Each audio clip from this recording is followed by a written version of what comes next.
There we go. What I'm talking about, man.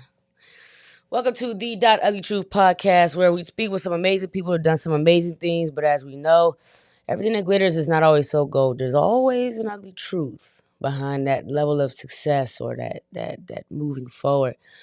The .Ugly Truth Podcast is sponsored by none other than The Ugly Brand. Go ahead and get your gear at www.theuglybrand.com. We're gonna speak with one of my I don't even know this dude, y'all. This is dope though, because this is how powerful social media is.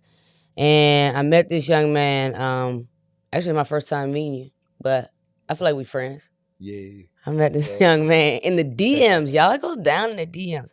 I saw a movement. of what he's doing. Incarcerated lives matter. And started looking at his page a little bit more and seeing the movement of what's going on behind what it is he's doing. And I was like, man, I had to get him on the podcast because I know you got an ugly truth. I want to know the ugly truth. Oh yeah. Behind the story. Oh yeah. So most definitely. we gonna talk.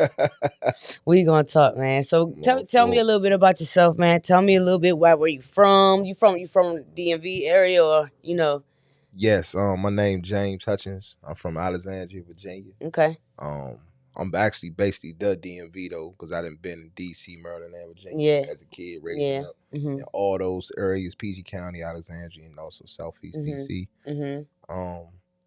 I'm a guy, man, just trying to stay busy, stay humble, stay honorable, and I'm a convicted felon.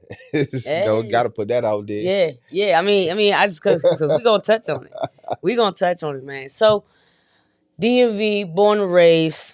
Tell me a little bit about growing up in the DMV area. Growing up, well, I'm an '80s baby, so I was in the cracker when I was a kid. There was a lot of poverty going on, a lot of crack cocaine smokers, and a lot of money to be made. So me coming up in that time, I would say I started being that type of drug trade. I would say I probably got off the porch at the age of 12. I jumped off the porch. Yeah. So what does jumping off the porch mean? Like that's like you done got in the game. I don't know. Yeah, started selling drugs. My first drug of choice was marijuana.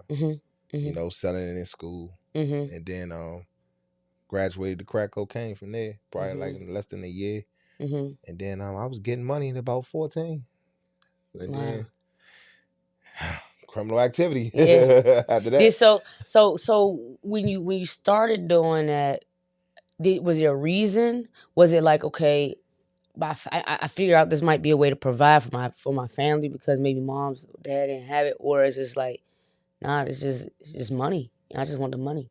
Yeah, I would say it was my peers. A couple guys around my neighborhood was doing it first, and then showed me the ropes, showed me the ways, and then once I seen the money that come with it, I got kind of illusional thinking. Got kind of addicted to it. So it's like, that's how it really happened. Right. Fast money. Yeah. Fast money. Man. Oof. Fast money. So okay, so 14, we infer you went on ahead and moved forward up to crack cocaine. Is that the highest that you went, or? Yeah, I actually went to crack cocaine to the age of 16 when I got caught for selling crack cocaine. I went to juvenile detention center. There's consequences with everything you do when you thinking about illegal activity. Right. I ended up getting caught in a crack house out there in Alexandria, Virginia. Got a 1-year sentence in a juvenile facility. And I never touched crack again after that. Okay. And then once I left that alone, my daughter was born while I was incarcerated in a juvenile facility. Okay. So that did make me come home to a better responsibility. A mindset shift. Oh yeah. Mindset. My oldest daughter was born. And from there it was like I was I graduated. I would say I downgraded or I graduated. I don't know if you want to call it that or what, but I started selling marijuana. And a lot of my peers were selling still crack cocaine. Right. But I was like, nah, man, they giving out too much time for crack, man. I can't take that marijuana. Right. And, I ain't got to worry about all that football numbers they giving out. So after you got out, we had first baby girl. Yeah. But you still went back to selling marijuana. Yeah, I went to selling marijuana. Yep. Okay. That was the first, when I first started, and then that's what I went to. I went to marijuana. Right. So what happens after that? After that, man, it was, I would say, connect after connect, plug after plug, and, you know, going up in the ranks of the marijuana trade. You know, I started, you know, getting a lot of money when it came to marijuana trade, and I started getting good at what I did, and it didn't take me until the age of 30 to get my first marijuana charge. And that's when I went to prison. No. At 30 years old. Yeah. So from 16 to 30. Long run. That was a long run. Yeah. It was pretty cool. Wow. Still was pretty cool? Yeah, it was pretty cool. I wouldn't take it back from nothing. It taught me a lot of lessons, taught me a lot of consequences in life, and, you know, just a different perspective on, you know, how life, you know, is. Right. So, okay, so fast forward, we have our first daughter. Fast forward, we go to age 30. Now we get charged for a marijuana charge. What, it was heavy? Oh yeah. I definitely made the news. I definitely made the newspaper. They said I was responsible for the marijuana trade on the whole East region of the East Coast. They hit me with conspiracy. They didn't find anything on me. However, though, they hit me with conspiracy. I got found guilty in 2012 of 4 counts of conspiracy. One was conspiracy of racketeering with marijuana trade. One was conspiracy of money laundering of marijuana sales. One was conspiracy of possession with intent to distribute marijuana, and one was conspiracy of importation of marijuana. I went to trial, lost on all 4 counts, and they gave me a 20-year sentence for marijuana back in 2012 in the Alexandria, Virginia courtroom. 20 years for marijuana? 20 years for marijuana. I did bench trial. Bench trial meaning that the judge has the last say in your guilt or not. However, though, with that, without doing jury, if he do find you guilty, he can suspend time. So that means he can break your 20 years down when you come back and have backup time and probation. So that's what he did in my case. He had suspended 16 years out of the 20. So I had to do 4 years in prison. 16 years over my head, meaning if I get in trouble again, I got to worry about that 16 years on top of whatever case I got to deal with for the new charge. And then 10 years probation post-release. So I'm on probation till 2025. You know, because I got released in 2015. Yeah. So, okay. Math really... marijuana. Yeah, that's the part that I'm a little stuck at, right? Because... That was legal, yeah. And now it's legal. And so now with marijuana being legal, my thought process would be, okay, well then y'all take this man off these papers because what's legal now? Not, I guess, large distribution or what have you. I don't know how that works, but you still got 10 years. You know, it's what, 2021. You still have 4 years now, right? 4 years left. 4 years now left on probation. In Virginia. Yeah, Commonwealth. That's they what make that their is. own laws. Yeah. That's why I would never move to Virginia. That's the very reason why I would never move to Virginia, because of the laws. They are made the way they want to make them. Yes. And I feel like laws are already not made for people who look like us. Most definitely. Especially our menfolk. And I don't think there's anything that Virginia can really offer me other than like not having to get an inspection for tags or something. That's it. I try my best to go in and out of Virginia. I don't and I mean like the whole state, not even just like Alexandria. I'm talking about, man, Richmond, Emporia. Area. I don't care what it is. If it got something to do with Virginia, I'm trying to get through that joker. I don't want nothing to do with it. Because it's not we already battle enough when it comes to the justice system, period. But some of these states just a little different, and I know that Virginia is one of them. Like I don't even drink. I probably drink maybe a beer in Virginia and come back home. Smart. It's nothing for me in Virginia because I don't know anybody handing out like like you go to jail for a speeding ticket. Yeah. In Virginia. I had to get a lawyer one time. And I was in Williamsburg. And I'm not gonna lie, I mean, I was balling on a back road. Wasn't nobody back there. But the police officer clearly in myself. Yeah. And I had to go back down there for that mess, man, with an attorney and everything. Only for the daggone officer to pull it, because I guess they have the rules, like you said, Commonwealth, where they can make their own rules. The officer was like, okay, well, I'll lower it. Dog, you could have lowered it before you gave it to me. But you had me pay $1,000 for a lawyer for a $150 ticket that you could have changed. So it was trash. So when you say you're on papers in Virginia, so I'm assuming, well, I ain't gonna ask where you live at now. I'm gonna leave that alone. Nah. You live in Virginia? Nah, I'm in Upper Marlboro. There we go. Yeah, I'm in Upper Marlboro. There we go. Yeah, I get up out of Virginia too. Yeah, I actually had one of my spots in Virginia while I was getting my money out. Right. That I used to stay at, but I never really was a resident. Okay. That's just where. As far as my adulthood. Yeah. Okay. Oh, okay. I got that. Okay, cool. All right. So you said your first daughter. So I'm assuming we have another one. 8 kids. Yeah, I got 4 girls, 4 boys. My oldest is a girl, which is 23 years old. Just graduated from college. Oh, right. Where she graduated from? Alabama State. Oh, is that? I think that's HBCU. Yeah. Yes. There we go. I love me HBCU. I graduated from Bowie State University. Oh yeah. I love me HBCU. So. Yeah. 8. Yeah, 8. Well, you even, man. You 4 and 4. 4 and 4. 5 baby mamas.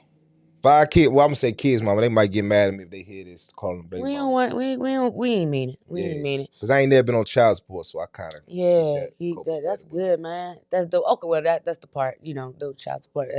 Yeah. I hope that's what that means is. That's a good thing. It's a very good thing, because I think that some women tend to do that kind of stuff out of spite. Oh yeah. And not in the best interest of the children. So I think that women, we need to do a little bit better with that. A lot of bit better, if you ask me. I don't have no kids. I just got dogs. That was smart. It's a big difference. Yeah, they don't talk back or nothing. Yeah, they definitely ain't. They don't talk back or anything. They don't ask me for nothing. Be okay with a treat every now and again, and a nice place to sleep. So, all right. So 8 kids. So when you got arrested, you got locked up at 30. Yes, the 30. And you were in for 4 years. Yeah, 3 years and 7 months, because they break it down 87% of 4. Okay. How did that affect your kids? Oh, dramatically, I would say. My youngest son, because my fiance, which is current now, which is 4 of my kids' mother. Okay. She had to go to jail with me on my last case, on my 2012 conspiracy case. They charged her with 3 counts, and she ain't had nothing to do with nothing. She just was, moving money the way that she needed to move it if I gave her money. Right. Put it in her bank account, stuff like that. And they charged her. And they gave her 9 months, and she was 6 months pregnant at the time when I went in. Okay, now wait a minute. You get the ugly truth. Yeah. Yeah. Okay, so this is what we doing today. Okay. So she gets arrested. She gets locked up with you. 9 months. She was 6 months pregnant. Yeah. So that means that she had your youngest son under not duress, but while she was locked up. Oh yeah, she definitely. What happened was they allowed her to go in. Mm-hmm. She had to sleep on that bunk, and we was actually in the same jail, Alexandria Detention Center. Mm-hmm. And I was working in the kitchen. I see her over there. Mm-hmm. She pregnant, the only pregnant girl over there. A couple of the homies in there telling me, "Hey, your daughter, your son, mother over there." You know what I'm saying? Mm-hmm. My other kids, our other 3 kids, they'd come visit me upstairs or downstairs, and then they'd go right upstairs to visit her after they see me. So it was kind of rough. Yeah, it was. I can imagine that. So the children where did they stay with? Family member? Yeah, they stayed with actually her sister. Shout out to the code. Yeah. She looked out. Her and my mother actually lived together. Okay. And took care of the kids because we had to go in. So it was my mother and her sister that was raising our kids while we was doing our stint. You know what I'm saying? Incarcerated.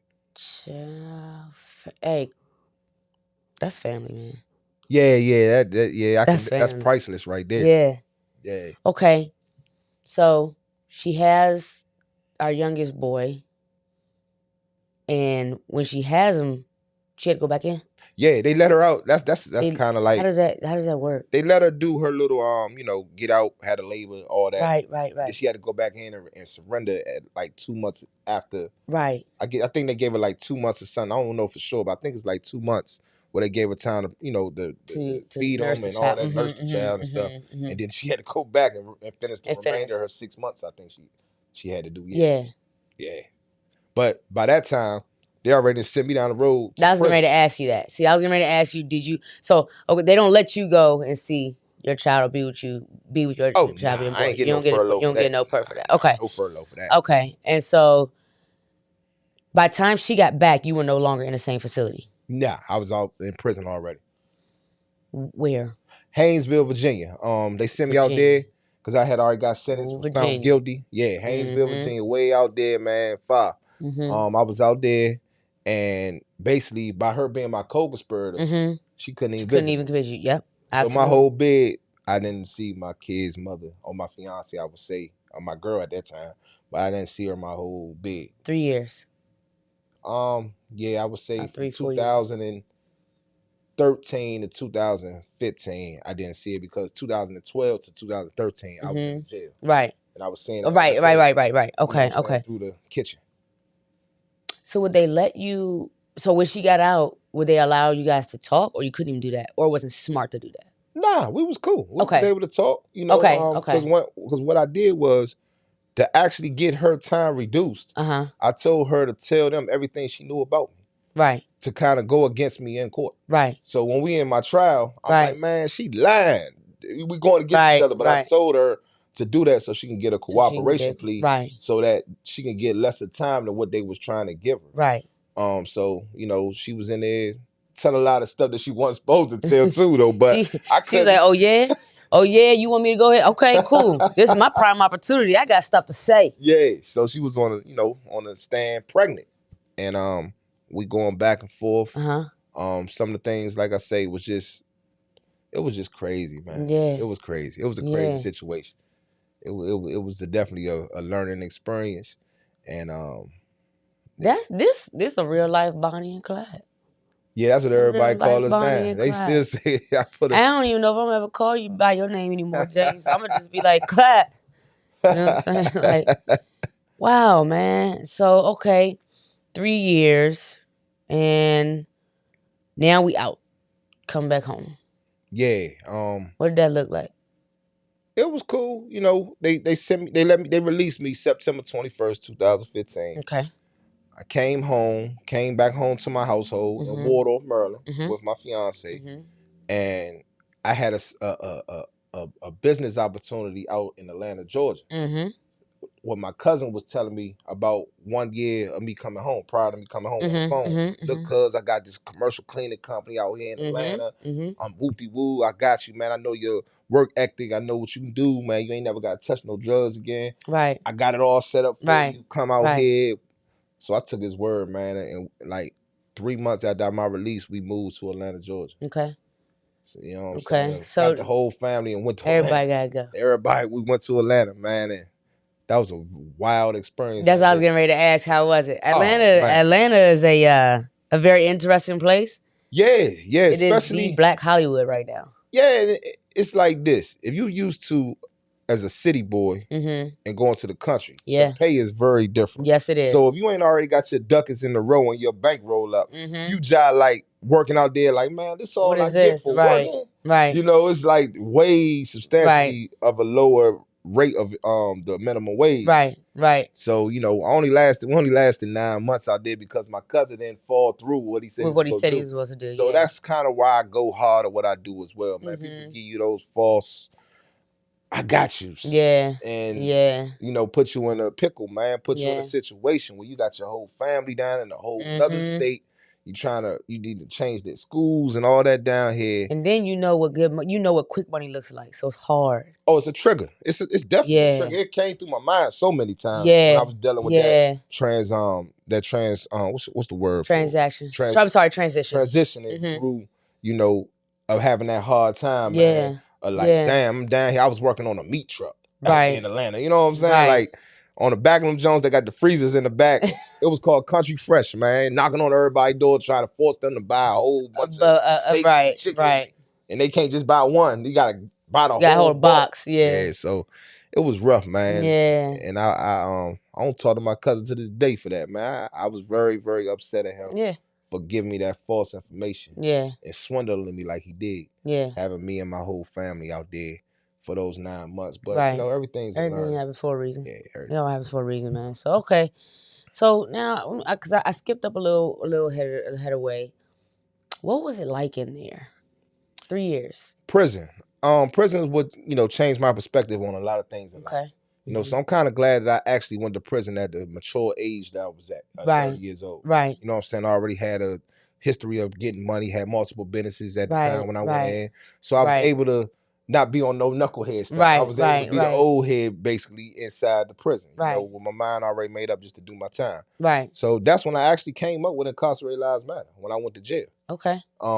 Seeing a lot of guys in there and stuff, that was good guys, great hearts, but just lost their people. That was the support system. Right. Either they may have died on them or they just said, forget them. Right. And that's what put a light bulb in my mind to say, I'm going to help these brothers when I get home. Because I got an outdate. So I'm going to help these brothers. I'm going to start Incarcerated Lives Matter when I get home. And I'm going to help these brothers financially because I know what financially can go in there. You can change your whole mindset and spark your heart to do right. Because I seen it done. You know what I'm saying? So, guys that ain't getting nothing or ain't got no support, they usually will be bitter to others or had to live how they live. And, you in the belly of the beast. So you go live how you live. You go survive. So, if you take those guys out of those type of situations, then, you could change their spark of their heart to do right. You know what I'm saying? Instead of always, man, ain't nobody looking out for me. They get on the phone call. It might mess the whole family day up because they telling them how much they mad at why ain't nobody giving them this and that. Right. So finances is a big plus in visitation. So that's what I said. I'm gonna build my movement off of finances and visitations for the guys to see their families, family members. So that's how Incarcerated Lives Matter started while I was in there behind the wall. Wow, man. So when you say finances, because in my mind, when I think about the word finances, I used to do financial literacy and teaching credit and stuff like that. But when you say finances, what is it like in there? Like, so and this is just off of my ignorance and watching TV, because I love me some shows about prison. Yeah. I ain't never been. My goal is to never go. However, I've seen where it's like, I guess you hear about the money that comes in for you to purchase. You have to purchase things like toiletries and things like that. So, which to me, it bothers me because a lot of these prisons are state funded. Yeah. Which means my tax dollars are going to this place. And yet you guys are still, you won't even provide them with the necessities to live. The bare minimum. The bare minimum, right. Like y'all won't even give them a soap bar unless y'all still. So not only you're collecting on my tax dollars, you're turning around and you're collecting on these people's families.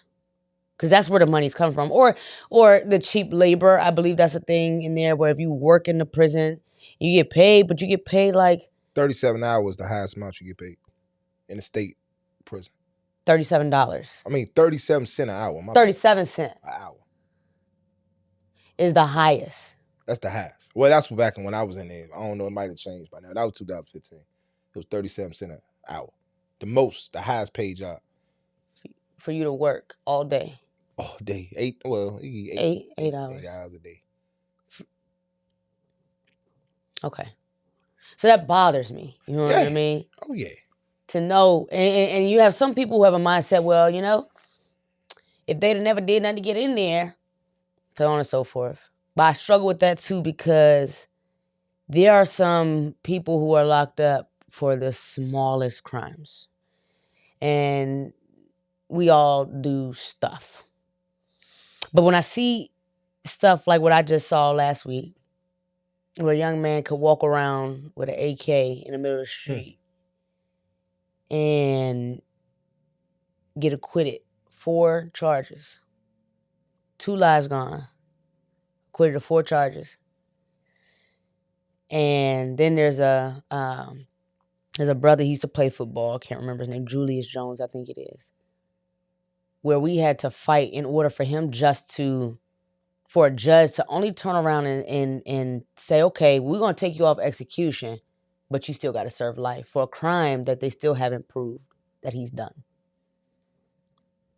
I struggle with our system. Most definitely.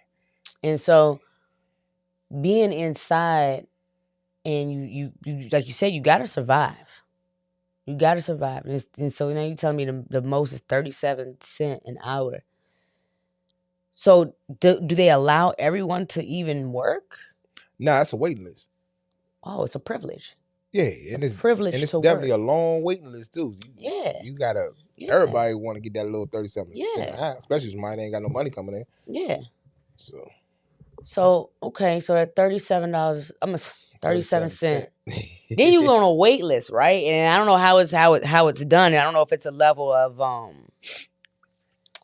seniority or how you get selected. So for those who are not selected and those who don't have family, they trigger to commit criminal activity while they're incarcerated, which then allows them to stay in there. Yeah, they could catch another case, another charge. Right. They can get into altercations. There's all types of triggers that can happen because you ain't got no money coming in. That's what made me say, man, if these brothers had some money coming in, then they could change their mindset. Yeah. And they could give them hope. Yeah. And change the spark to their heart to do right. Yeah. You know what I'm saying? And that stuff sometimes not only just affects the person that's incarcerated. You run your time up, you affecting your family. Yeah. That's waiting on you, that been depending on you. Yeah. So it's a trickle down effect. Yeah. You know what I'm saying? So yeah, this gets real, man. Wow. Incarceration showed me how real it is in life. It's a whole different perspective that I took on life once I was incarcerated and seeing what I seen. Right. Okay. So when you say finances, so when you say finances in your goal, the goal is to give back to those who may not. So do you have like a program? Do they have to apply for it? Or how do you find who you are able to reach out to and help? Basically I've been doing it so long now. I've been doing it for 6 years. So I'm like known inside of the federal bureau and also the state system. Okay. The guys, word of mouth. So what it is, they fill out an application that I give them, and they got to meet my criteria. Okay, what are your criteria? Is, for one, you have to be an honorable man or a woman that's incarcerated. Okay. By me saying honorable, that means you have to, not be a government witness. Mess with some elderly people on your case. Yeah. Mess with some kids on your case. Yeah. It's a list of things that I just don't. I'm not gonna accept. Yeah. So it's my program, so I'm not gonna accept that type that's what happens when you own it. So once they pass that, then I have a wait list myself because a lot of guys be trying to get because it's $50 a month. That goes a long way behind the walls. Yeah. $50 a month. If you getting paid 37 cents an hour, I can imagine. Like, how much does a bar of soap cost? $1.09, and that's for one bar of Irish Spring, I think it was. That's the cheapest soap on the market. And then the Dove is like $2.50, one bar. That's supposed to last you. It ain't gonna last you that long. It's gonna take about 2-3 showers a day. You got wreck. You got when you about to go to sleep. Right. You know what I'm saying? Yeah. You got to use that soap to wash your hands when you using it. Yeah. So that soap will be gone in 2 days. Wow. Oh yeah, it gets real. It gets real. And for me, I take that for. I'm serious. I'm taking it for granted because I just be like, in the shower, just throwing it down, or I buy, I don't even use.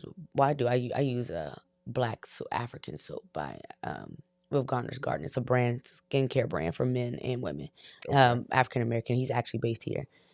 But yeah, man, like, wow. So, okay, the other thing that you do, you say you do finances and what was the other thing? Visitation. Okay, tell me about that. Transportation for Visitation is a program that I started also in 2016. Okay. Whereas though I see guys in there that don't have no family coming to visit them. Right. So that makes them trigger to do criminal activity. Yes. You know, depression, all that, right? So what I do is I take the families wherever their loved one is located, no long as it's no more than 5 hours away from the DC area, for free, with no charge, to visit their loved one. How long is visitation? Sometimes when I go like to Beckley, West Virginia, I would say that's like a 4.5 hour drive going up and a 4.5 drive coming back. So the visitation would be a little longer. They'd give them about, I would say, 6 hours. Okay. You know what I'm saying? Okay. So I would sit in the parking lot the whole time while they're doing their visitation and tell them, look, take the much time as you want. Don't worry about me. Right. I need this rest so I can drive you back anyway. Right. You know what I'm saying? And that right there, it's about 6-7 hours they be in there. You know what I'm saying? Because they got to go through the whole screening. So it might be about an hour and a half worth of waiting in line, screening, letting the inmate get screened while they on the other side so you can't have stuff passed over and all that type of stuff. So, yeah, it'd be about 6 hours. Okay. Yeah, we've been doing that since 2016, and we do accept appreciation donations. However, I never. So that was my next question. How does one donate to you guys? So when for the transportation, is there a particular type of car or van or like? Well, now I've been fortunate. I have a transportation company now. It's called IMF, Incarcerated Males and Females Transportation LLC. Okay. So now I have a 20-passenger bus. Wow. Which I can take. My bad. Just a little intermission, y'all. Just a little intermission, y'all. Yeah, my bad. We good. So I do transportation. Tell Nicole I call her back. Black man. But so transportation company that I have now, that helps me now because I got my personal vehicles, which is 2 vehicles that's on the fleet. I have a Kia Sorrento and also a Yukon Denali XL, and then also my 20 passenger. However, though, the COVID, I opened up this business while COVID was going, and the visitation stopped. Ooh. So I haven't been able to put it on the road yet because the visitation hasn't came back yet as far as contact visits. They still doing the video thing. You drive them all the way up there and they just see the video. They don't really see the loved one. They see the video. You know what I'm saying? So, you know, that haven't been able to be utilized yet. But I think in the near future, I think they're about to open up back the contact visits. Because that right there is another thing that is part of the recipe, I would say. Because I say I have the recipe to stop recidivism. Because if you got somebody you got to deal with the guys while they in there. For them to act right when they get here. You got to prepare them to be right. So if you giving them these different benefits and these different ways of giving them hope, that changed their mindset to not think in a criminal-minded way. Once they're released. So, you know, transportation for visitation, man, that's one of my biggest things that I love to do right now. You know what I'm saying? Because it helps out a lot. It helps for the family. Because you got guys too you got companies that take advantage of these people that has loved ones incarcerated and they charging $50 a seat. To go visit your loved one. That could be a burden on somebody. You know what I'm saying? And now this is other people. These are people who may just have a transportation company, period. Exactly. So they're doing So they're charging. They might have a 12-passenger van, but they want $50 a seat. Yeah. You know what I'm saying? Yeah. The kid might have to pay $25. Yeah. But I just feel like you're taking away from the person, the whole situation. You're making it even worse. Because you know they ain't got no money like that because they got to go visit their person that's incarcerated, which might have been the breadwinner. And now they struggling. And now you hitting them for that. So that's why I do it for free, man. I do it for free. Man, that's honorable, dude. Like, and I'm not exposed to a lot of this, which is why I'm glad that we're actually having this conversation. Because I've always, when I first started getting into business and entrepreneurship, I always wanted to have a second chance program, is what I wanted to call it. And my first real business was a landscaping company. And I wanted to have a program to where, because getting jobs when they come out, when folks come out, it's slim to none. You know what I'm saying? Unless they're going somewhere that it's a personally owned business. And even then, you got some folks who are like, yeah, nah, I'm not rocking with it. And so I wanted to have a program called a second chance where, just to give them a mindset shift, but also an opportunity. Because I think that a lot of times people go back because they're not given an opportunity. They want to change, but they're not given the opportunity to change, which then forces them back in a place of survival mode. Mm-hmm. Well, what are they going to do to survive? That's what they know. That's what they know. So for you to do something like that, man, like it really does start inside. And I don't know, or I feel as if there are no programs even inside to really help genuinely. Now, the only one you may get is Toys for Tots, but that's only once a Christmas. And they sending money to they sending gifts to your kids for Christmas. Yeah, but they don't do nothing for your mind in jail. I mean, it makes you feel good. Like, okay, yeah, my kid got a gift, but that doesn't do me any justice inside up here. You know what I'm saying? To know that there's an opportunity, to know that this isn't the end all be all. You know what I'm saying? And I think that a lot of folks, when they come out, they feel as if this is the end all be all, and I don't have any other choice. I mean, I want to do right, and I'm gonna try to do right. But if that environment is not right, tell me about it. We back in the system. You're going back to what you know. Yeah. That's simple. Okay. Wow. We need some more programs. Yeah, I mean, well, that's now I'm in a position where I got post-release situations for guys now. So it's like I'm graduating to different things of my vision per month, per year, whatever I would say, to basically just be the stop the recidivism ultimate plan. You know what I'm saying? Okay, stop right there. You keep saying the word recidivism, and I know that I told you I have a college degree. Yeah. But I'm going to look it up. Recidivism is I don't even know what it is. The revolving door of going back incarceration after you've been released. Okay. There we go. Yeah. You're amazing. Because I was like, listen. Yeah, recidivism. All right now. I don't know. I think it's RECIDIVSM. I think it's something like that. Recidivism. Yeah. All right. Let's see. It's Y'all don't judge me. Y'all don't judge me, okay? I'm gonna look that up because I'm trying to be expand, like I'm in a book club, so I try to expand my vocabulary, but I ain't never seen that one in the book. Yeah, recidivism is definitely in our culture as Black people. You know what I'm saying? Because we run the recidivism statistics. The tendency of a convicted criminal to reoffend. Why be? Yeah, and if you look at the statistics, if you Google the statistics, it's mind blowing. Let me look those up. Recidivism, I think, is like 82% of us go back. Hold on, after being released. 82? I think it's something like that. I'm not. And that's African American. It's Black folks. Yeah. Okay. No, we about to find out. I'm about to look it up right now. Give me 1 second. That number is high. Mind blowing. Yeah, mind blowing. Okay. Let me see. Recidivism. Let's look it up. Rates by race.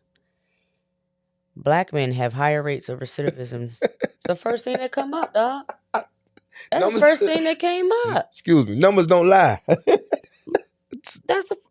Okay. So okay. So what just came up is 2018. But I'm about to look. Let me see if I find one for 2020.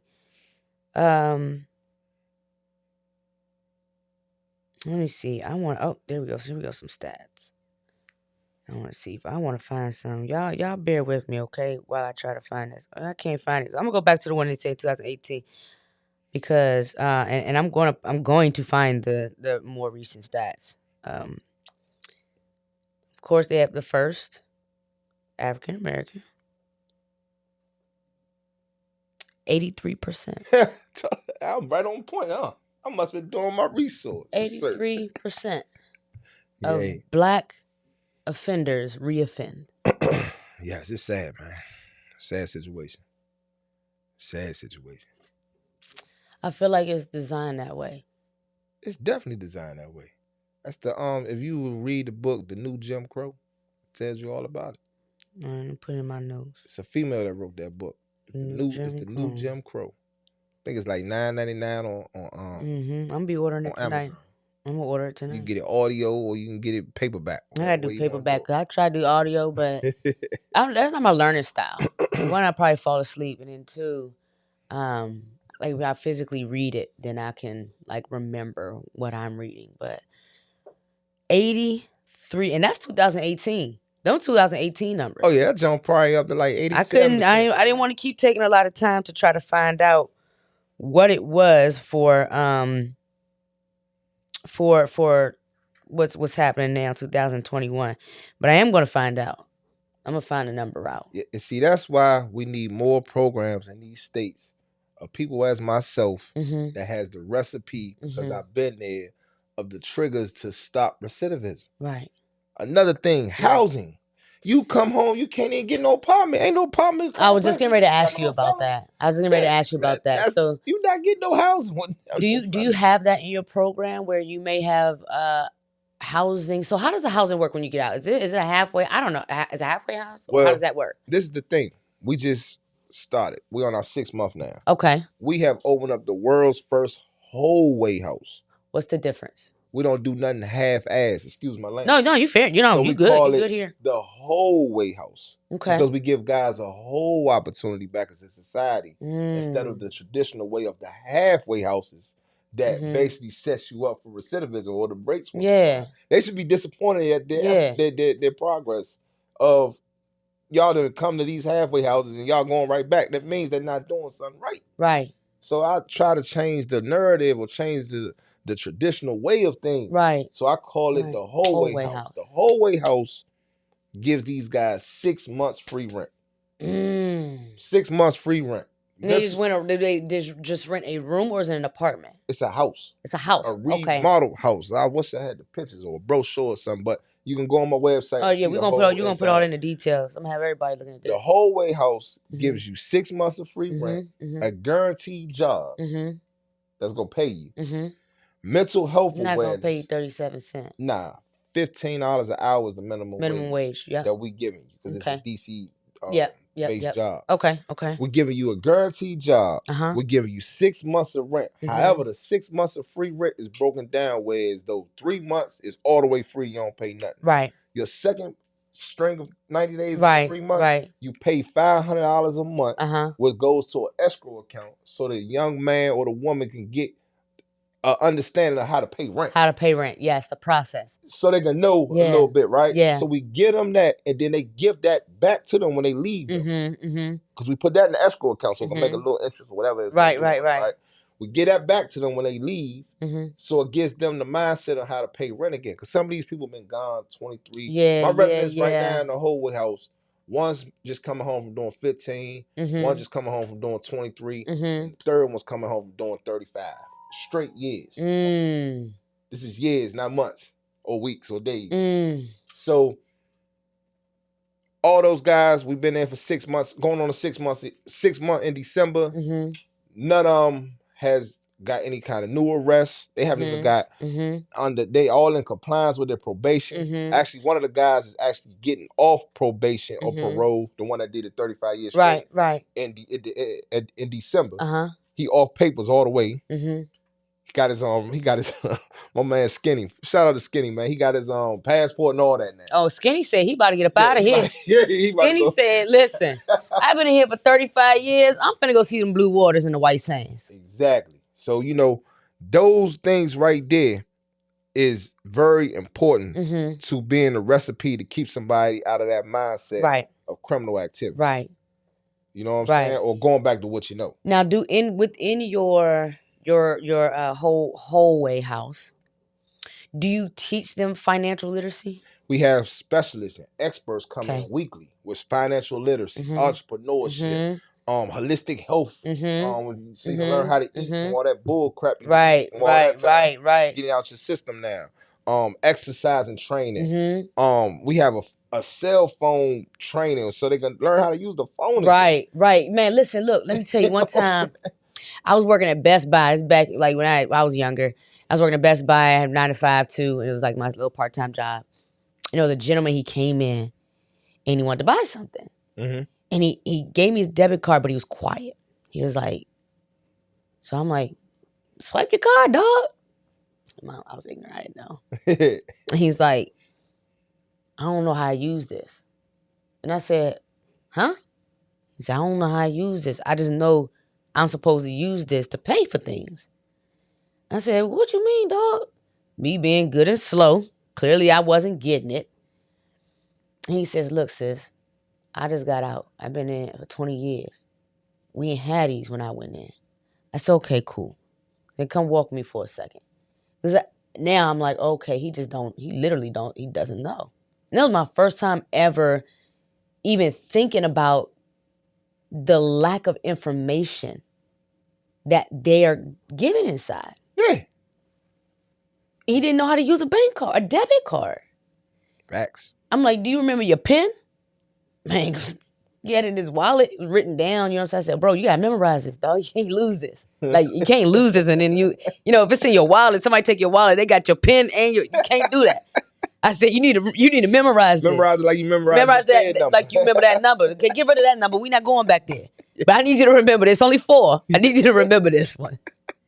And he was like, you know, I appreciate you so much. You know what I mean? Because, you know, you're just getting out, and when we're just getting out, you have to restart that joint.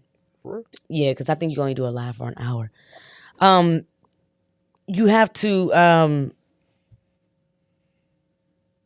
You're just getting out, and you have to.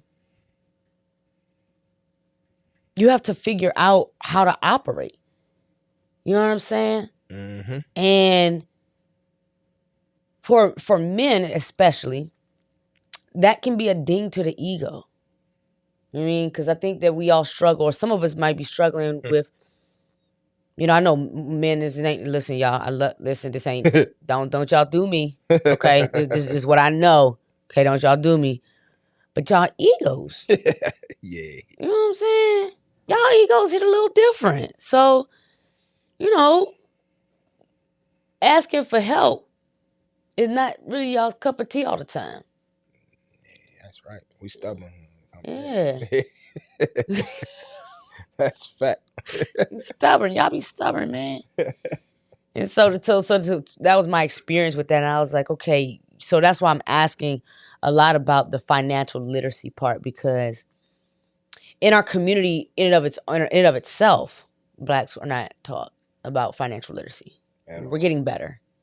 But we way behind the ball curve right now. Way behind. You know?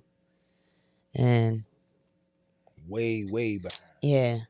Yeah, because you know that is important too. That I can say a lack of knowledge is more worse than anything. Yeah. But, you know what I'm saying? If you don't know, you just don't know. You don't know. You don't have a clue. Yeah. It's yeah.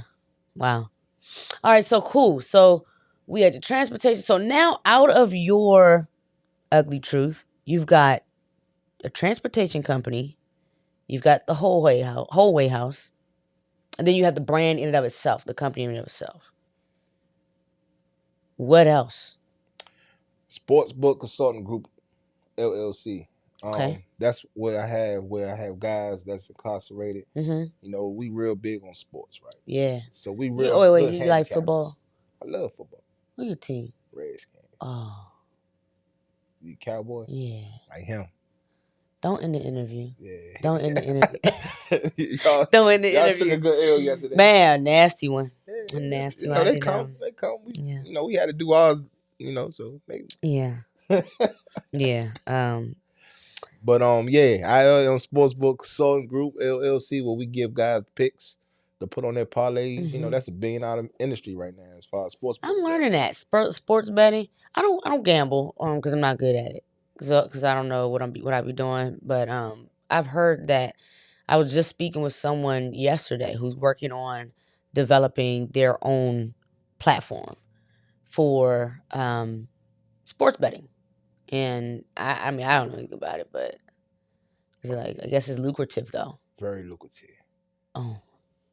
Well, I'm missing out then. Cash cow. It's a cash cow. I'm telling you, it's just a lot of money. How you do it? Because I be hearing them like you the over under stuff and all that. Where the Wizards play at, you put your bets in right there. The line gonna be long, but you go there, put your bet in. You get somebody like me. You hire somebody like me. They give you your picks. You ain't gotta do no worries. You just sit back and collect. Send you the money. Yeah, you get you a bankroll of like $400. I guarantee you, I'm gonna double it in 30 days. You just sit back and collect. It's the best investment you can ever do. You ain't gotta worry about nothing. No. But that's the only way ILM Sportsbook Consulting Group, LLC. I don't know these other people. You know what I'm saying? They go get your money. They go tell you gotta pay them per pick they give you and all that. I don't do it like that. Yeah. I guarantee. About to drop it. I guarantee you the money, so you ain't got no worries. You gotta think about it no more. Right. And my experts, which is a lot of people that's in the inside. That's the thing. Right. I keep everything. I keep all my men employed, man. Yeah. You know what I'm saying? That's back in the inside. They can just call me. Hey, look, I got the newspaper. Hey, go with such and such, the under or the over, the points combined together. Because they doing all that research. They got time. But do that. You know what I'm saying? Got time. So that's now you're giving them jobs where as though they're almost like they're in college. And then you're also giving them the mental capacity or the feeling of belonging. Oh, yeah. The feeling of accountability. Mm-hmm. And I think that when you feel like nobody needs you or something like that, nobody needs you stuff. You know what I'm saying? Yeah. But if you're even something as small as that, it's like, it's not small, but it's an opportunity. You know what I mean? Like, and you feel like, hey man, yeah, I need to make sure that I'm paying attention, I'm studying. That just helps in so many different ways. I'm studying to make sure I can get James the right information. Yeah. You know what I'm saying? And then you see a reward from that when you win the bet. Yeah. I love it. Yeah. I love that. Oh, it's all, like I say, everything I do or we do, I say my team, I ain't gonna be all, it ain't never an Absolutely. Absolutely. We make sure that everything has to be revolved around incarceration. I want to make sure the ultimate goal is to have every business that I have only hire either former incarcerated or I have current incarceration under my payroll. People that's currently incarcerated. You know what I'm saying? Because it's just about, even if you ain't got an out date, you might be a lifer, but they let people come home that were lifers. Right. You know what I'm saying? All the residents, two of the residents in my household had life sentences. And they're in the Hallway House now. Wow. You know what I'm saying? One had 50 years of life. My man Tyrell Johnson, which was just released, he was our first resident at the Hallway House. And it was the first time a federal judge granted him to come home to be released to our program. You know what I'm saying? That's a big deal. It's very huge. That's a big deal. Especially it's huge with a team, I would say, because it's just not me. We pay for all this out of our own pocket. We don't get no grant funding. I was going to ask you that. Yeah. That's going to be one of my questions. We ain't got I would love to have I'm 501c3 and everything. You can give me a donation. I give you a write-off and everything. I'm tax exempt. We all legit. And so when you say donations, we talking about clothes, shoes, toys, furniture. We like the Salvation Army. I got 4 public storages that I got full of stuff in there. That's just sitting in there for guys that may be just coming home. We about to do a biggest yard sale. Probably want to get springtime again. People coming home want to go to job interviews and stuff like that. We can just go to the public stores and get some stuff. Suits, shoes. Exactly. So we got we had somebody that was contracted with us where they was giving us what was it? $2 per pound of clothes that we donate. And that was very lucrative, you know what I'm saying? Yeah. So we just stacking all that stuff. I got 4 before you leave, I got 2 bags in the garage that I have been meaning, and I'm telling you, I've been meaning to take these bags of clothes. Oh yeah, we take that. For the past 5 months. I'm not even gonna lie. COVID first happened. I went through my closet. I was like, yeah, I'm about to clean my closet out. I'm about to get rid of all this stuff that I don't even wear. And I did. I never took them to I normally there's a place behind me, behind the neighborhood. It's a donation box. No, it's actual spot. Okay. I can't remember the name of it. It's a charity something. I can't remember the name of it. And they stopped accepting stuff because they had so much stuff during COVID because everybody had time on their hands, cleaning their closets. And I just like, okay, I'm gonna take it. I never took it. But y'all can take that when you leave today because it needs to go. And from this point forward, I'll make sure that everything out of this house that gets donated comes to you. And we appreciate that. Yeah, man, because this is something that I've always wanted to be able to help, but of course I don't know anything about it. You know what I mean? Like, what I know I can bring something to the table, I can help, but you know what I mean? Just to be able to feel directly connected with some folks, you know what I'm saying, that I know, right? Because I can give stuff to these folks, and hey, y'all, don't laugh at me, man. I got a house phone still. Y'all hear that? I still have a house phone because my dad wanted me to get a house phone if the power goes out. And so I still got a house phone. We got a house phone in the whole house too. Y'all do? Yeah, all right. So I'm not the only one. Nah, we got one. All right, look, because I don't want y'all judging. Y'all like, oh my God, what's that, a house phone? Yeah, it's a house phone. It's a house phone, okay? If the power goes out, I still got the one with a cord in case I got to make a phone call. Because some days I don't charge my phone the way I'm supposed to. Exactly. And the bad thing, I got 2 phones. Sometimes I don't.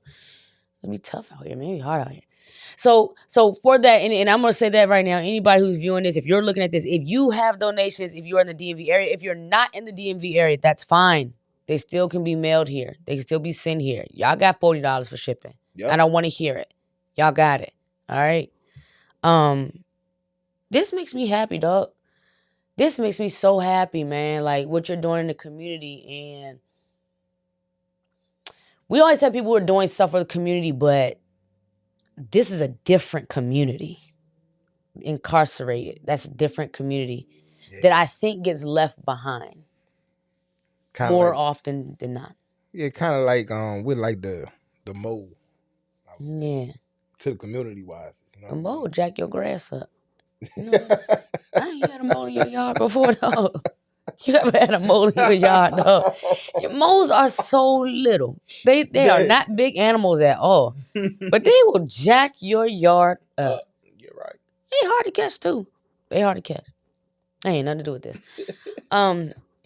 Yeah, man. You guys, I think that for those who come out of those situations, they've been abandoned in so many different ways. And I think too, in the Black community, we're getting better with mental health, and I can only imagine the necessity for the mental help.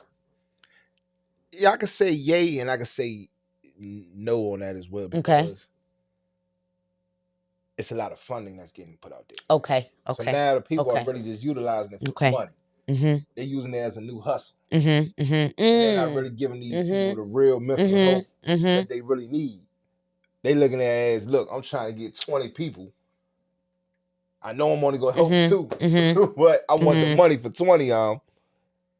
It's a numbers thing, man. Yeah, it's a numbers thing. And y'all forgive me for texting on my phone. I got a car coming back right now from Tyrell, but I wasn't going to stop the video. So I'm trying to get somebody else to pick it up.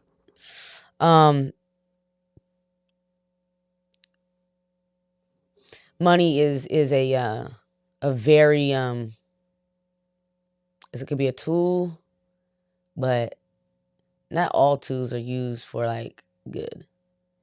And so some people will see the money involved in and forget the actual purpose. All the time. Yeah. Especially ones that ain't used to no money.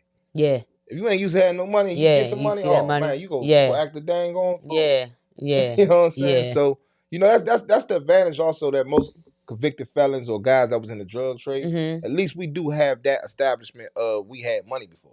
I have always said in my life, like growing up, if you sold drugs, you could run a business. You're the best at running a business. You're the best at running a business. Advantage. Yeah. Because you know both sides. Yeah, you know the streets of the game. Yeah. It's an advantage. I tell my guys all the time, man, we need you on this side, man. Come on over here. Leave that alone, man. Because we just need to find you. We need to find to find what your product is. Yes, a different product. I like that. Same game, just a different product. I like that. Same game, a different product. That's it. That's simple. Yeah. I tell my men all the time that allegedly is still out there in the streets. I be like, look, man, you want to get into this, man. Yeah. You know what I'm saying? Yeah. This way you can make money and not get in trouble. You can enjoy this money here. Yeah. You got to look over your back for nothing. No. You just enjoy it. So I love everything that you're doing, man. And anything that I can offer, you let me know. I want to participate. I know things are a little bit different, especially with women, because I know we talked a lot about the fellas, but women coming out and, teaching them how to dress for an interview, how to speak for an interview, and, what a resume is, and what does it look like? How do you create one? I got all kinds of resources for that stuff. I work for the federal government as a contract officer. But of course, I still have my own businesses and things like that. And so right now, the Ugly brand, the purpose of this brand is simply to just encourage people to do things ugly and to not allow the lack of perfection to deter you from progression. That's powerful. And I'm getting into a place of motivational speaking and things like that, henceforth the podcast, where, I just want to talk to people and because I want to know the ugly truth. Because, see, sometimes we get especially with this social media era, we get so focused on the stuff that glitters. We all show the glittery stuff. Nobody wants to show the ugly stuff. Nah.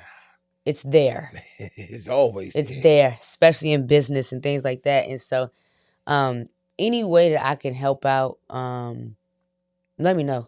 At this point, before you leave, you're going to have my phone number. And I want to make sure that if I can help, and then I have a ton of resources behind me. Oh, yeah. You know what I mean? I'm in a group morning meetup, and it's where about 500 entrepreneurs go on the phone every day under the leadership of my mentor, our mentor, Dave Shands. And we just talk business every morning from 8 to 9. Every morning. $79 a month. But the value that you get out of just being in the environment, the resources, there's out of 500 people that are on that call, I only know one that deals with incarceration. And I think I think her program is Incarcerated Wives, I think his name is, but she's not. Her husband is incarcerated. She's outside, so she's developing a program and stuff for those wives who are or girlfriends who are dealing with their partner being incarcerated. But my point is, out of the 500 people on that call, I don't know nobody doing what you're doing.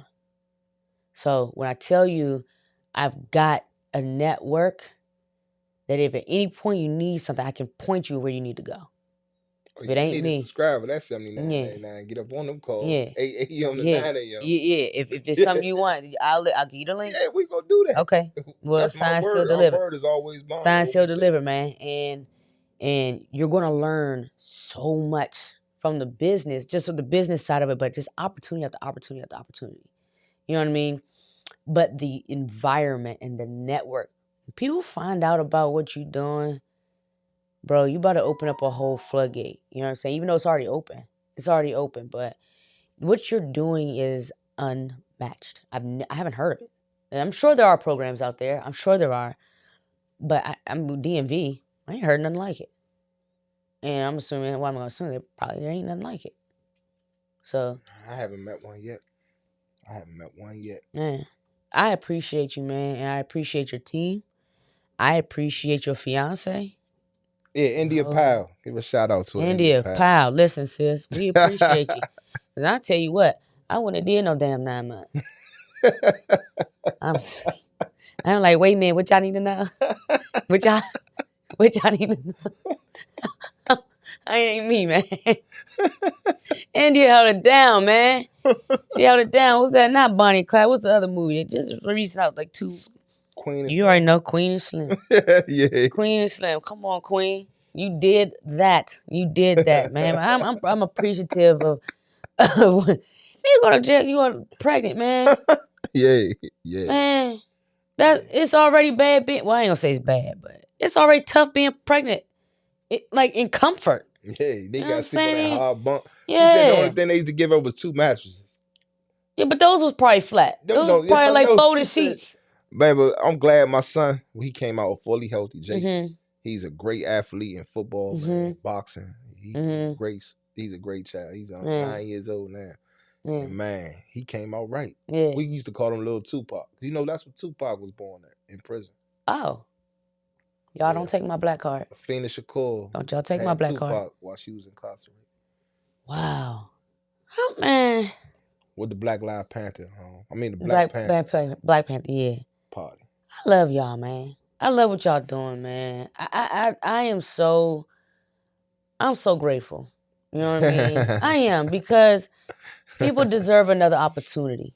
You know what I mean? And people that look like us are not given another opportunity unless we give it. You know what I mean? And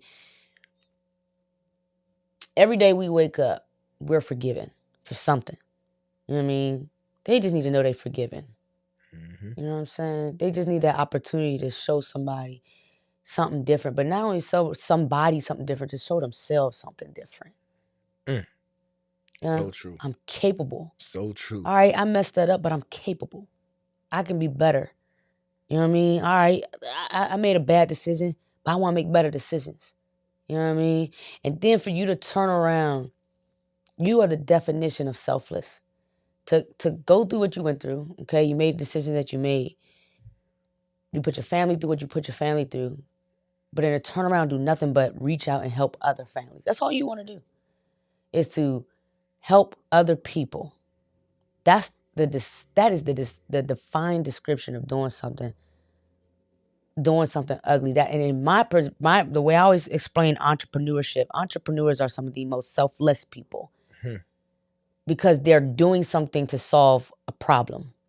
Now, of course, they get paid for it, but they do this thing without anybody having to tell them to do it. You wake up every morning, ain't no boss. I wake up every morning. So you wake up every morning saying, dang, who can I help today that has made a bad decision for their life at some point? Who can I help? Who can I help forgive today? That's a different type of person. Facts. That's a different type of person, man. That's a different type of sight. That's a different type of vision to see past that bad decision, or to see past that mistake, or everything that it may have caused that come with that. You a different breed. Probably the last of a dying breed. Real talk. That's but true. You know, that's why I'm here. Yeah. That's why I'm here. I'm here. That's why I'm open with everything that I do. Yeah. That's why I make sure I get the knowledge to the people. Right. I make sure I let the people know what it is. You know, we got a documentary coming out also called The Violation of an Honorable Man. Okay. Where would it be? It will be on all platforms. All the platforms. We're filming it as we speak. Because if nobody do know, at this time, I'm currently fighting the case right now myself. Through all this, I've been on. Now you wait a minute. I've been on GPS monitors since March 26th of 2020. All right, so I ain't gonna lie. I seen the joint, but I wasn't gonna ask no questions. I've been in 200% compliance. They made up a charge on me. The federal government, the feds. I'm in U.S. District Court. They charged me with conspiracy to defraud the United States government. And then in parentheses, it's a code for trafficking firearms. I never sold a firearm in my life. I only like guns. However, though, they, for me not cooperating and giving them what they want of other people that they need, they make me get the short end of the stick. So I've been fighting them. I was the first DC jail inmate to be released due to the COVID-19 back on March 26th of 2020. Oh. And that's the mystery that a lot of people don't know, because I don't speak on that, because I never want to look at it like I'm trying to do this to get myself out of it. Right, right. Now this is genuine. Yeah, so it's like, at the end of the day, I just had a court appearance the other day where they was trying to revoke my release conditions because of a picture that was allegedly put on my IG account of a courtroom. Yeah. They I felt like I was just in a courtroom on a shade room the other day. Like, yeah. So, it's bigger. People got to understand, man, a lot of people don't like what I do or what I'm doing. A lot of higher arc people, as far as me trying to stop recidivism and me trying to show that us felons and convicted felons can make a difference in the change. Right. And these are the people that you want to be your neighbors, and you want to be your homeowners, and you want to be your co-workers, and you want to be employers, employees. And, we trying to change that narrative because we've been having this stigma so long. Yeah. Man, he been what? I ain't about to deal with him. It's just been the stigma for so long. Yeah, but there are some people who just haven't gotten caught yet. Some of the worst criminals out here. And I tell people all the time, you got to remember, don't judge nobody because you ain't nothing but a DUI from prison. You You right. You right. That's simple. You right. And it's just that simple. It is that simple, man. And especially for folks who look like us. We just a step out the door away from prison, if you ask me. Like, and that's it's part of our culture. It's part of our culture. Prison is that's crazy. It's part of our culture. It is. It's unfortunate. I mean, every black household has somebody that's been incarcerated before.